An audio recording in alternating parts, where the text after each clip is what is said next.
Udah intinya Bung Toel menyampaikan bahwa ketika tim nasional Indonesia tidak mempunyai ujung tombak striker yang luar biasa, berarti Sintayong memang benar-benar gagal total.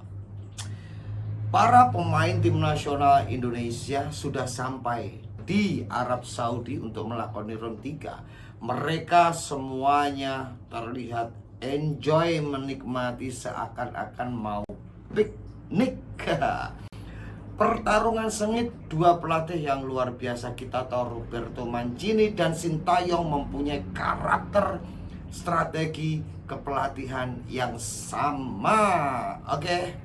Kembali lagi di sliding tackle-nya Cak Ruri. Sebelum kita membicarakan tentang para pemain tim nasional Indonesia, bagaimana persiapannya, opo kesiapannya para pemain punggawa tim nasional Indonesia setelah bergabungnya Martin Paes, kita bahas sedikit, kita sentil Bung Toel. Ada beberapa pembahasan yang dilakukan oleh Bung Toel di salah satu kamar sebelah. Wong iki nyampe bahwa Sintayong ini memang bener udah gagal total. Faktanya Sintayong memanggil pelatih khusus untuk striker. Kalau Toel menyampaikan bahwa kali ini Sintayong benar-benar gagal, saya kira enggak. Justru ini adalah keberhasilan Sintayong dalam mendalami, mempelajari apa kekurangan-kekurangan yang dimiliki oleh tim nasional selama ini. Mungkin untuk beberapa para pemain yang dicari Sintayong memang benar-benar fokus pada lini pertahanan. Kita tahu datangnya J. Itses benar-benar membuat pertahanan Indonesia semakin kokoh, dibantu dengan adanya Justin Hubner dan juga Rizky Ridho. Masih banyak pemain lagi yang lainnya yang mungkin memang mempunyai karakter-karakter yang memang kuat. Di sana ada Sandy Walsh, ada Sen Patinama. Kita tahu kecepatan Calvin Verdong juga luar biasa. Lini tengah ada Profesor, ada Marcelino, ada Ivar. Memang beberapa waktu ini Sintayong terfokuskan untuk lini-lini itu karena kita tahu ketika tim nasional ini bertanding, wis melebu menit-menit 60, 70, 80, pemain sudah kedodoran, hilang konsentrasi, stamina ancur-ancuran, secara otomatis mereka tidak akan mampu berkonsentrasi untuk menerapkan strategi-strategi yang diberikan oleh pelatih. Siku, jadi bertahap, nyusun iku bertahap, raiso langsung blek tadi guys.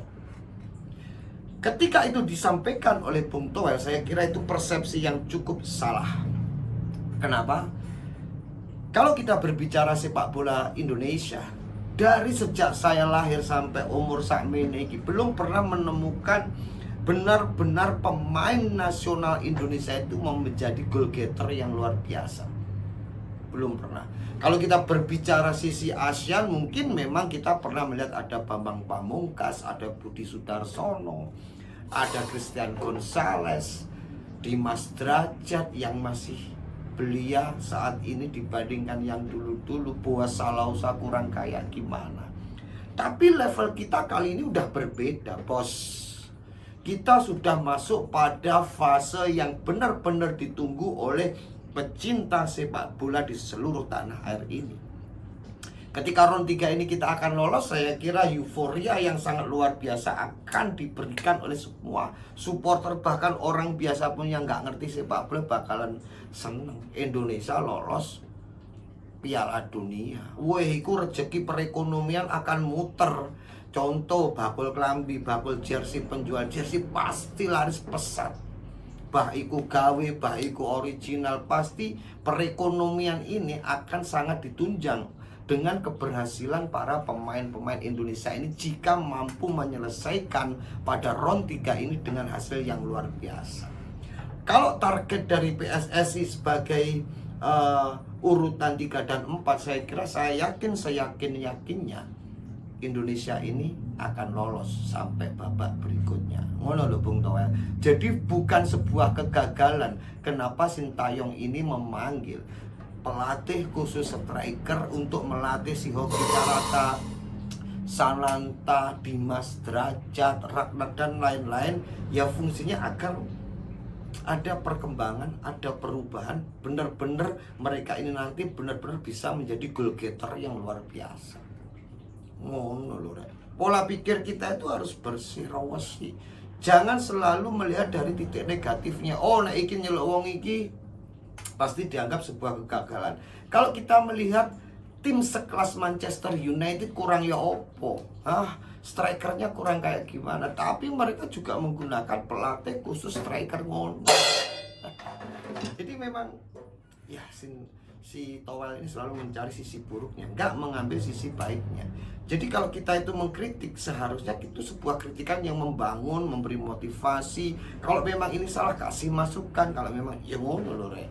Nah cangkeme supporter kaya awal di netizen ngene iki isine mek gak contoh, gak iso kon memberi solusi terhadap PSSI ataupun Sintayong. Jadi gak usah dirungokno lah casin cangkeme Towel iku wis. Oke. Sekarang kita berbicara head to head antara Mancini dan juga Sintayong. Kalau kita berbicara Mancini dan Sintayong, selama Mancini ini mengendalikan tim nasional Arab Saudi belum pernah kalah, apalagi di Abdullah King Stadium, gorong tahu kalah. Tapi ada kemiripan antara Mancini dan juga Sintayong. Kedua pemain ini sangat suka melakukan ataupun menerapkan strategi 3-5-2, 3 back di belakang dan mengumpulkan gelandang di tengah dengan 2 penyerang. Ini karakter 2 pelatih yang hampir sama dan mempunyai sama-sama pengalaman yang luar biasa. Mancini di Piala Dunia saat membela tim nasional Italia, wih gila, gendeng, gak karu-karuan, keren. Bahkan sudah melatih semua klub-klub keren di Eropa. Mungkin Sintayong memang belum pernah memegang tim-tim yang dari Eropa atau dari Amerika Latin. Tapi kita tahu sepak terjang Sintayong ini sempat menghancurkan Jerman juga. Jadi 2 karakter pelatih yang berbeda tapi sering menerapkan strategi yang hampir sama. Mungkin Indonesia lebih diuntungkan karena di sini tidak ada beban yang begitu berat dibandingkan dengan Arab Saudi. Arab Saudi satu sebagai tuan rumah, maka mereka wajib memenangkan pertandingan ini. Di sisi lain Arab Saudi ini udah langganan Piala Dunia, sudah langganan bos. Sedangkan Indonesia gorong tahu blas lho ya apa. Beban lebih berat dipegang oleh Arab Saudi, tapi ya setidaknya kita nggak boleh lengah dengan keadaan yang seperti itu, karena target kita ya kudu lolos dengan komposisi yang ada. Kalau kita perbandingan dengan para pemain Arab Saudi, saya kira nggak beda jauh, karena hampir keseluruhan para pemain yang membela tim nasional Indonesia saat ini tidak berlaga di klub-klub ataupun liga-liga acak-acak. Kita tahu ada Martin Paes yang memang untuk pertandingan di awal round ini memang nggak bisa diturunkan karena ya wiku mau kaset daftarin. Mungkin meskipun tidak bisa diturunkan, Martin Paes ini juga akan hadir di stadion meskipun nggak bisa duduk di bench cadangan, pastinya di kursi penonton. Tapi setidaknya itu akan memberikan sebuah dukungan ataupun motivasi kepada para pemain yang lainnya. Ada di FC Dallas, kita berbicara dari sisi gelandangnya, ada Tom Hai. Tom Hai juga bermain di liga top di Eropa. Sisi kiri, Calvin Verdong, kita tahu permainannya luar biasa di klubnya, dia selalu diturunkan sebagai starter. J. Itzes, kita tahu lagi, J. Itzes ini adalah satu-satunya pemain tim nasional Indonesia yang bermain di Liga Serie A Italia. Bos, ngono lho. Ya apa kurang keren ya apa Indonesia, luar biasa. Ada di sisi lagi sampingnya si J. Itzes, kita tahu Justin Hebner, premane tim nasional Indonesia ya Justin itu. Obah nyikat, tapi nyikatnya dia bersih, nggak ketok kok wasit, tapi ya cok macem-macem iki nang Arab bos, ini bahaya ya. Ada beberapa pemain lain, Rafael Strike, dia juga selalu dijadikan striker, starter ketika membela timnya. ada Ivar, semua pemain-pemain ini mempunyai pengalaman-pengalaman di Liga Eropa. Ada Marcelino yang sebelumnya di Belgia, sekarang berada di Liga Inggris, meskipun Liga di kasta di bawah dari Premier, tapi kasta bawahnya Premier itu jauh di atasnya Liga Indonesia. Ya kita harus mengakui itu, bos, gak oleh munafik. Oke, secara head to head saya kira kedua pelatih ini mempunyai pengalaman, sama-sama mempunyai pengalaman yang luar biasa dalam menangani tim nasional. Kalau kita berbicara tentang head to head lagi, Thailand mampu menahan imbang Arab Saudi, sedangkan Indonesia juga mampu mengalahkan Vietnam dan juga Thailand. Berarti tidak menutup kemungkinan dalam pertandingan ini Indonesia pun minimal mampu menahan imbang. Tapi kalau menurut saya yakin seyakin-yakinnya Indonesia akan menang. Motivasi ini selalu saya terapkan nanggone awak. Pokoknya kayak timnas wis 1000% wis gak ngurus realita kayak di atas kertas, gak ngurus, pokok timnas Indonesia kudu menang. Meskipun di atas kertas kita itu jauh di atas mereka, wis talah yakin tim nasional Indonesia menang. Karena apa? Lagi-lagi kita berbicara tentang basic dari sebuah tim dan juga para pemainnya. Kita flashback sedikit ketika Indonesia digulung habis kemarin di Piala Seoul melawan Korea. Kita tahu kesalahan mendasar itu sering terjadi. Kontrol bola lepas, dek mentale 3 meter, sikat ambil musuh, oper, passing selalu salah, tidak akurat. Tapi kali ini para pemain tim nasional Indonesia yang senior, kita tahu mereka semua sudah teruji masalah kontrol, masalah passing, masalah intelijensi, masalah IQ, masalah kecerdasan, kedisiplinan. Bahkan Sintayong sudah mencoret 10 pemain gara-gara tidak disiplin. Gak peduli dia pemain bagus, gak peduli dia pemain utama, selama dia gak disiplin, sikat, coret sama Sintayong. Gawe negara kok bejo, ya sikat ae coach, wis iku luwih apik.